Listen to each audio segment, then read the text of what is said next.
बच्चों हम कक्षा 7 की गणित पाठ्य पुस्तक का अध्ययन कर रहे हैं और हमारा चैप्टर चल रहा है बच्चों अध्याय 14। क्या नाम है बच्चों इसका? सममिति। हमने बच्चों इसके 3 भाग पूरे कर लिए हैं, जिसमें हमने प्रश्नावली 14.1 पूरी कर ली थी। बच्चों आज हम शुरू कर रहे हैं इसका पार्ट 4।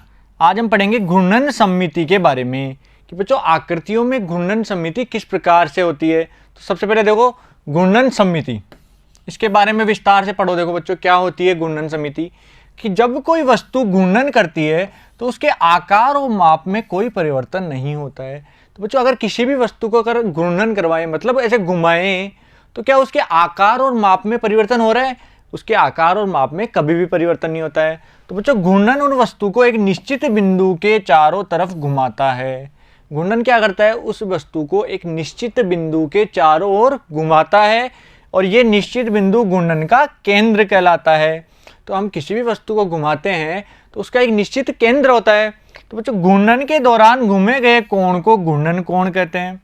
हम किसी भी चीज़ को घूर्णन कराएं तो उसको कितने डिग्री का कोण घुमा रहे हैं तो वही कोण घूर्णन कोण कहलाएगा। और बच्चों एक पूरे चक्कर में घूर्णन कोण का मान 360 डिग्री होता है। जैसे बच्चों ये कोई आकृति है, इस आकृति में यहाँ मान लो P है, तो इसको घुमाएं आकृति को। तो बच्चों देखो 90 डिग्री घुमाएं, सबसे पहले कितना 90 डिग्री, तो P कहाँ आ जाएगा? P आ जाएगा यहाँ पर। 90 डिग्री घूमने के बाद P यहाँ आ गया। अब फिर इसको 90 घुमाएंगे तो P नीचे आ जाएगा। ठीक है बच्चों, और ऐसे ही 90 घुमाते जाएंगे तो टोटल 360 डिग्री घुमाने के बाद हमें वापस यही स्थिति प्राप्त हो जाएगी। तो बच्चों एक संपूर्ण घूर्णन में 360 डिग्री घूर्णन कोण होता है। ठीक है बच्चों, ध्यान रखना हमेशा कि एक जो गोला पूरा चक्कर होता है ना, उसके अंदर कोण का मान 360 डिग्री के बराबर होता है। आगे देखो वर्ग की घूर्णन समिति। वर्ग सबको पता है, 4 भुजाओं से निर्मित बंद आकृति जिसकी चारों भुजाएं समान होती है तथा प्रत्येक कोण 90 डिग्री का होता है, वह वर्ग कहलाता है।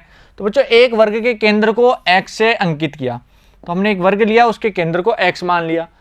इसके परित इस वर्ग को 1/4 चक्कर पर घुमाना है। कितने चक्कर पर बच्चों? 90 डिग्री घुमाएंगे। तो सबसे पहले देखो हमने एक वर्ग बनाया और इसके अंदर x बना लिया केंद्र पर, और यहाँ मान लिया एक बिंदु P। इस कॉर्नर को क्या मान लिया? बिंदु P। अब इसको 90 डिग्री घुमाएंगे तो 90 डिग्री घुमाने पर P बिंदु यहाँ था, तो अब P कहाँ आ जाएगा? नीचे। कहाँ गया? इस कॉर्नर पर। तो बच्चों इसमें इस आकृति में समानता क्या है? सभी आकृति समान है, बस P बिंदु का कोना बदल गया है। अब देखो फिर इसको 90 डिग्री घुमाएंगे तो 90 डिग्री घुमाने पर P आ गया इस बिंदु पर। फिर से 90 डिग्री घुमाएंगे तो P इस बिंदु पर आ गया, और लास्ट में एक बार 90 डिग्री घुमाएंगे तो P वापस यहाँ पर आ गया। तो बच्चों हमने कितनी बार घुमाया? 1 बार, 2 बार, 3 बार और 4 बार। तो हमने बच्चों वर्ग को 90 डिग्री के एंगल पर 4 बार घुमाया, तो हमें जो शुरू में आकृति थी वही आकृति दोबारा प्राप्त हो गई। ठीक है बच्चों, समझ में आया सभी के? तो बच्चों यहाँ देखो जब वर्ग को 90 डिग्री से 4 बार घुमाते हैं तो वह अपनी प्रारंभिक स्थिति में आ जाती है। तो वर्ग की आकृति हमें 90 डिग्री से 4 बार घुमाने पर अपनी प्रारंभिक स्थिति में आ गई। तो बच्चों वर्ग में उसके केंद्र के चारों ओर क्रम 4 की घूर्णन सममिति होती है, अर्थात ऐसी आकृति जिसको निश्चित एंगल पर घुमाने पर जितनी बार में जाकर वापस पहले जैसी स्थिति आएगी वही उस आकृति की घूर्णन क्रम कहलाता है। क्या कहलाता है? घूर्णन क्रम। तो यहाँ देखो क्रम 4 का घूर्णन सममिति है। ठीक है बच्चों, तो देखो सबसे पहले घूर्णन का केंद्र क्या है? इस वर्ग को हमने किसके अनुदिश घुमाया? वर्ग के केंद्र के अनुदिश। तो घूर्णन का केंद्र भी क्या हो जाएगा? वर्ग का केंद्र। घूर्णन का कोण कितना है? 90 डिग्री से घुमा रहे हैं तो घूर्णन कोण हो जाएगा 90 डिग्री। घूर्णन की दिशा कौन सी है? अब बच्चों देखो घड़ी की दिशा में घुमा रहे हैं ना, इस आकृति को ऐसे घुमा रहे हैं यानी घड़ी की दिशा में, तो इसको बोलते हैं दक्षिणावर्त दिशा। जब हम किसी चीज को इस प्रकार घुमाते हैं तो उसको बोलते हैं दक्षिणावर्त। क्या बोलते हैं बच्चों? दक्षिणावर्त वर्त। और अगर किसी चीज को घड़ी की उल्टी दिशा में घुमाते हैं तो इसको बोलते हैं वामावर्त। क्या बोलते हैं बच्चों? वामावर्त। दक्षिणावर्त और वामावर्त 2 दिशाएं होती है। अब देखो आगे, और बच्चों घूर्णन समिति का क्रम कितना हो गया? 4 के बराबर, क्योंकि 4 बार घुमाने पर प्रारंभिक स्थिति आई, इसलिए घूर्णन समिति का क्रम हो जाएगा 4 के बराबर। तो इन चारों चीजों को ध्यान रखना, ये प्रत्येक आकृति के लिए होती है। घूर्णन का केंद्र वर्ग का केंद्र हो गया, घूर्णन का कोण 90 डिग्री, घूर्णन की दिशा दक्षिणावर्त और घूर्णन समिति का क्रम 4 के बराबर। ऐसा प्रत्येक आकृति के लिए हम निकाल सकते हैं।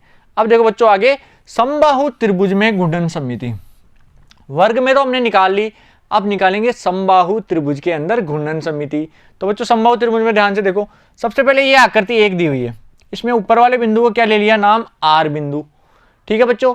अब देखो समबाहु त्रिभुज को अगर हम 120 डिग्री से घुमाएं, कितना बच्चों 120 डिग्री के एंगल से घुमाएंगे, तो हमारा जो आर बिंदु यहाँ था वो बिंदु कहाँ आ जाएगा, इस बिंदु पर आ जाएगा, ठीक है बच्चों। अब फिर से 120 डिग्री घुमाएंगे तो आर बिंदु यहाँ आ गया, और अंत में वापस घुमाएंगे तो आर बिंदु वापस प्रारंभिक स्थिति पर आ जाएगा। तो बच्चों 120 डिग्री एंगल पर घुमाने पर कितनी बार में प्रारंभिक स्थिति आई, ये एक बार, ये दो बार और ये तीन बार, तो तीन बार घुमाने पर वापस प्रारंभिक स्थिति आ गई। तो बच्चों देखो सबसे पहले घूर्णन का केंद्र क्या है, त्रिभुज का केंद्र ही घूर्णन का केंद्र है। घूर्णन का कोण कितने डिग्री घुमा रहे हैं, 120 डिग्री। घूर्णन की दिशा दक्षिणावर्त दिशा, और घूर्णन सममिति का क्रम 3 हो जाएगा, क्योंकि 3 बार घुमाने पर वापस प्रारंभिक स्थिति आ गई ना, ठीक है बच्चों, समझ गए सभी। तो घूर्णन का सममिति का क्रम हो जाएगा 3 के बराबर। तो बच्चों हमने क्या क्या सीखा आज, कि सममिति क्या होती है, घूर्णन सममिति किस प्रकार दर्शाते हैं, और किसी आकृति का घूर्णन सममिति का क्रम कैसे निकाला जाता है। और बच्चों घूर्णन का केंद्र, घूर्णन कोण, घूर्णन की दिशा और सममिति का क्रम, ये चारों चीजें हमने निकालनी सीखी। और बच्चों आशा करता हूं आपको समझ में भी आ गया होगा। अब बच्चों अगले पार्ट में हम शुरू करेंगे प्रश्नावली 14.2 के प्रश्न। Thank you.